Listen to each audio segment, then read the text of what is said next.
Sometimes I wonder if we are just getting poorer and poorer, or the world is getting more and more expensive. So I understand that a lot of people drop their study abroad plans because they think it's too costly. So what I want to do in this video today is do a realistic cost analysis of what does it take to study abroad in top 6 destinations for Indians. So we will namely look at US, UK, Germany, Singapore, Australia and Canada, and understand what kind of budget you need to study there. So this will include the cost of applications as well as studying and living there if you get the admission. So let's do a realistic comparison and see how these countries stack against each other. And if you're making a decision for studying abroad in 2025, then hopefully this cost analysis will make you the decision in a more informed manner. So let's get started.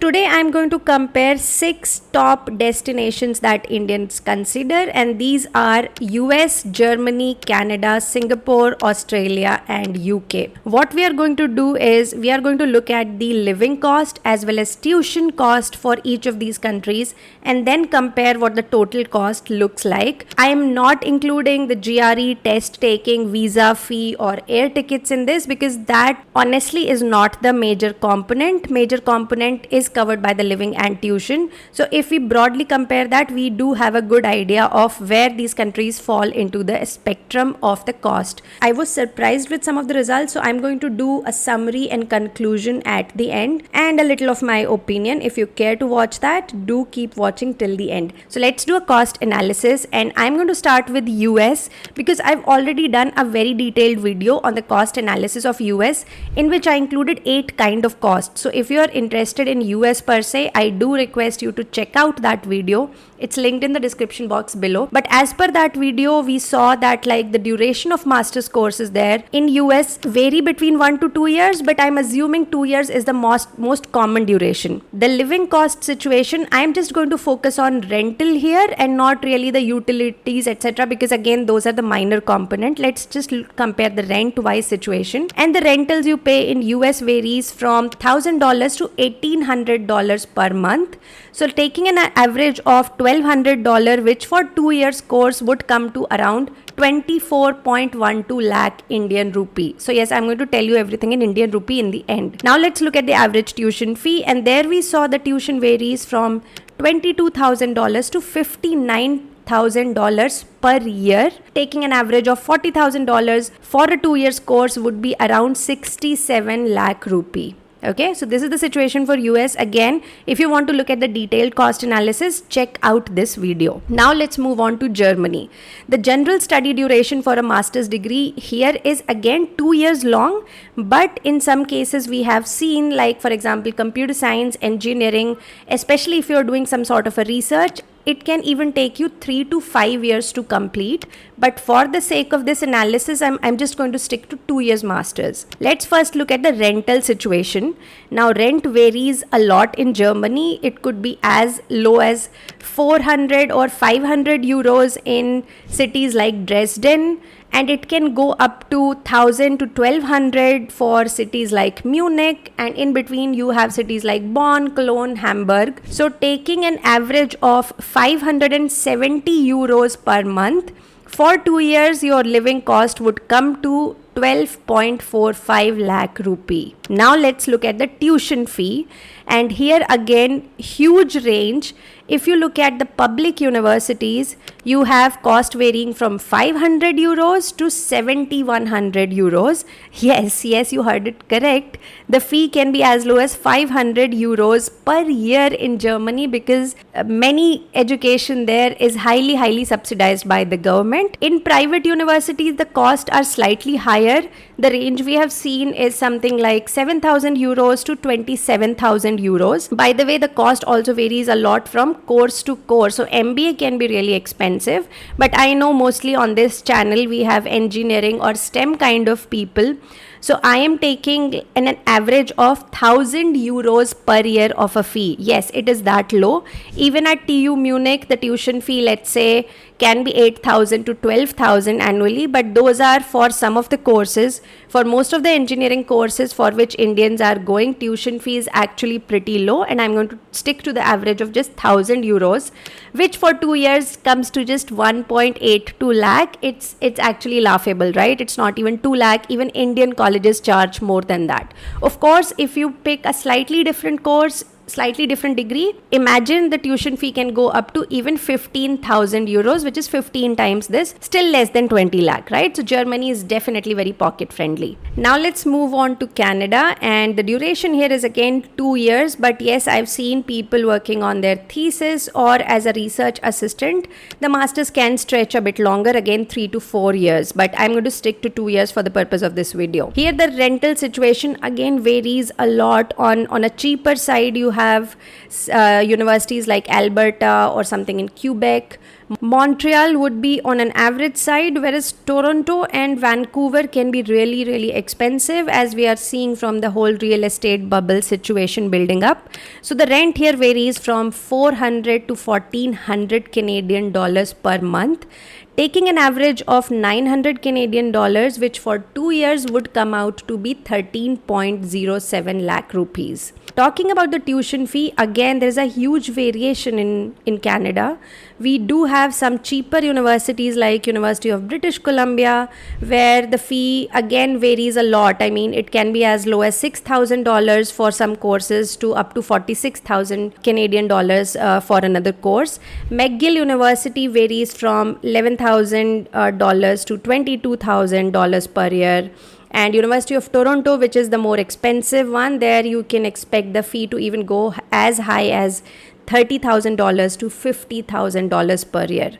So I'm going to take an average of around 25,000 Canadian dollar per year, which for a 2-year course would be 30.26 lakh rupees. So that was Canada.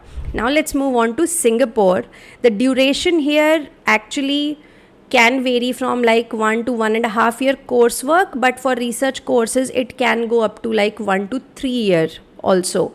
So I'm going to again maybe go with 2-year courses here for the purpose of our calculation, but yes, if you're going for a 1-year course, the cost would be halved. Let's talk about the rental situation here, and this is interesting. So Singapore rents are pretty high. For a shared housing, you can expect to pay anywhere between $350 to $670 per month. On campus can be pretty cheap, which is around $300, let's say. Off campus, in a shared room I talk about, that do expect around $650 or even $700 per month. By the way, if you want a private room, you will have to definitely pay anywhere upward of $1,200. Okay, so let's take an average of $800, which for 2 years would come to around 16.07 lakh rupees. Okay, let's talk about the tuition fee. Here I'm going to talk in terms of Singapore dollars, and the fee we have seen ranging from 15,000 per year to 60,000 per year. So for example, let's take NUS, right?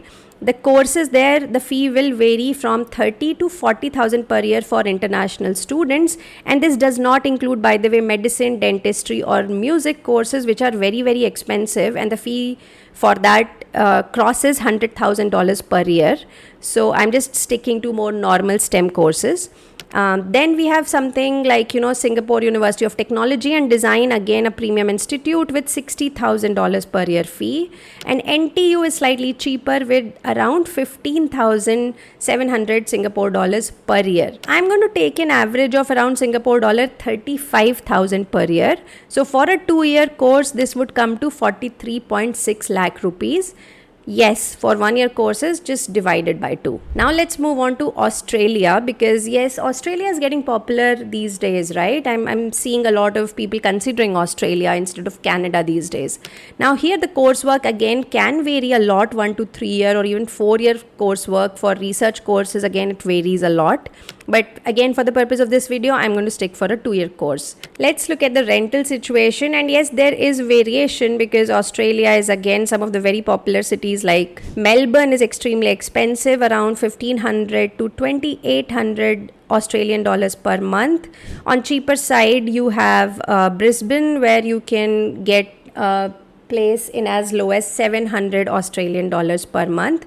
So yes, assuming this range of 700 to 2500 Australian dollars per month. By the way, Sydney, Adelaide, Canberra will fall somewhere in between. Melbourne seems quite expensive. So taking an average of 1500 Australian dollars, which for 2 years would be around 19.7 lakh rupees. Talking about the tuition fee, again some variation here, like we have seen a range of $20,000 to 60,000 Australian dollars per year kind of courses.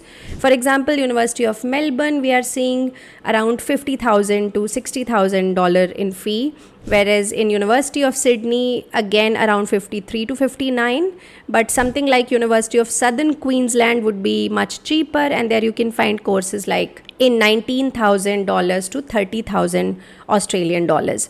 So I am going to take an average of, let's say, 40,000 Australian dollars per year, and for a 2-year course this would come out to be 43.8 lakh rupee.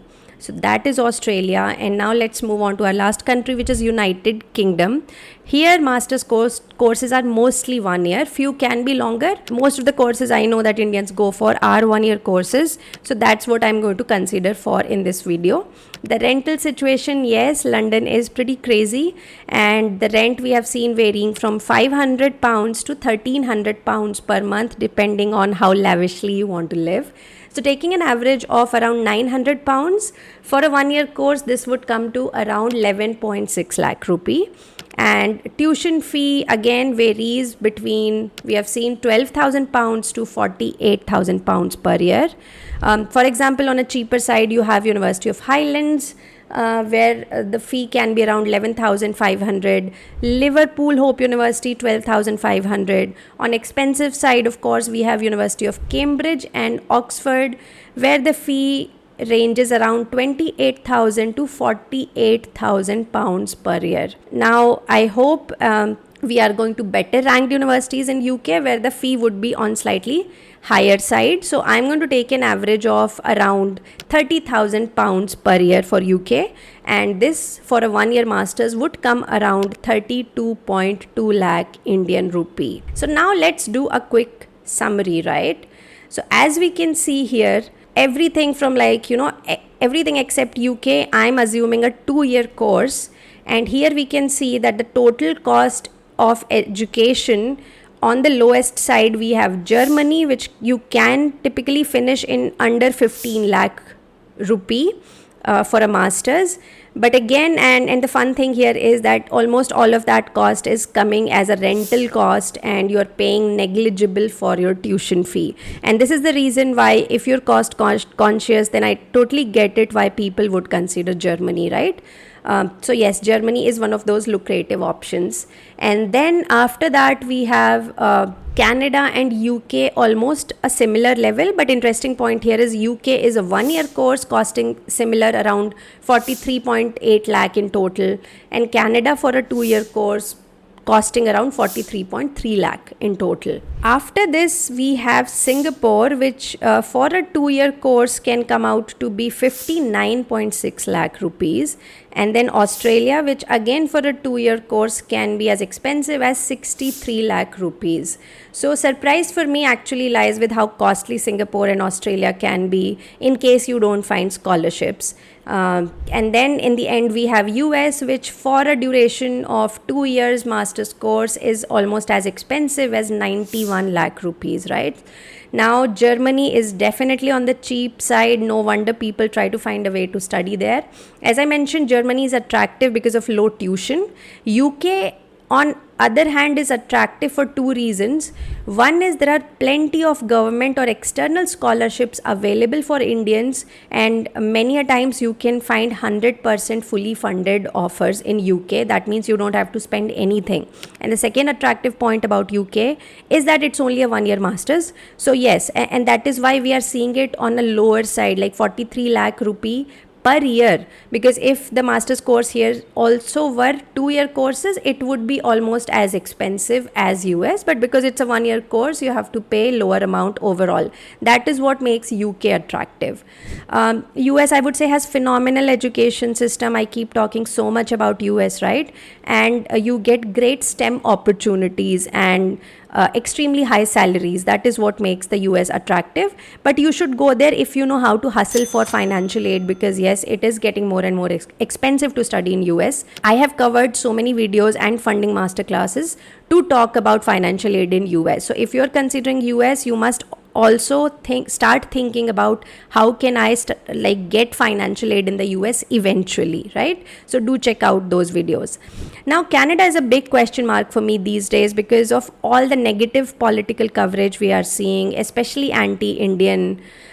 Then how expensive the real estate is getting, and mainly because of low quality jobs that are available. So we are seeing a job crunch for really good kind of jobs. So people doing great degrees are not finding those worthy jobs for which they are going there. So Canada is a big question mark right now, and I think people's interest have moved more towards Australia for that reason. But as I said, Singapore and Australia are not cheap. If you find scholarships, great, but otherwise the cost there can add up pretty quickly. So that was slightly a revelation for me. Of course, I haven't talked about the issues in all these places. All of these places have their own pros and cons, but I just wanted to focus wholly and solely on the cost factor in this video, because that remains one of the biggest consideration for our audience. So I hope this comparison was useful, and of course take it along with other factors before you decide which countries to opt for. And wish you the best, because yes, this application season is just opening up. So I hope you will make a more informed choice about your study abroad destinations. How did you like this video? Did I miss some point, or have I misrepresented anything in your opinion? Do let me know in the comments. I always like to hear feedback, both positive and negative kind of things. So yes, let me know in the comment box below, and I will see you guys next week with another video. Until then, take care. Bye-bye.